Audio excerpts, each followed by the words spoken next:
purport to amend.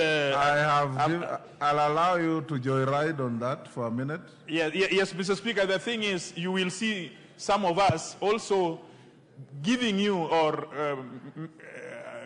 writing the same statements, but in an expanded manner, because Honorable Mwago has done a very good job, but with a lot of respect, he has left certain issues which are the core issues that we need to prosecute in this whole matter. Mr. Speaker, for example... Honorable Kajwang, in a situation like that, you simply say, in addition to what Honorable Mwago is seeking, can the chairman also look at the following? This is it. Thank you. Yes. You know, Mr. Speaker, you are seasoned, and that is why it has come from your mouth wisdom that has been dispensed without measure.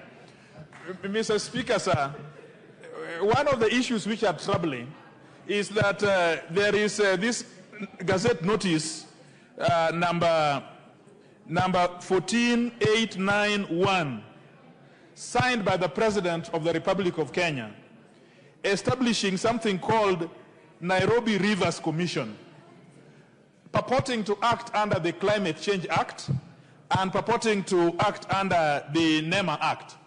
Mr. Speaker, you know that the President has no power to make law in this country.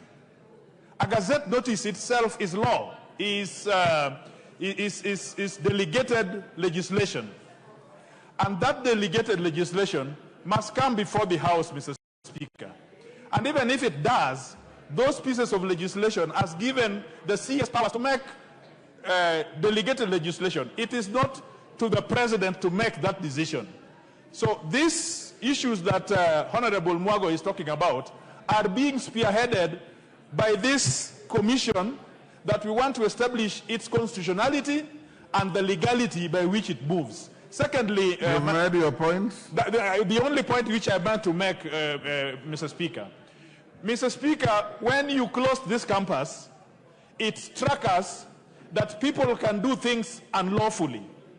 KDF is managing and it's controlling the demolitions in eastern and all the parts of Nairobi. KDF.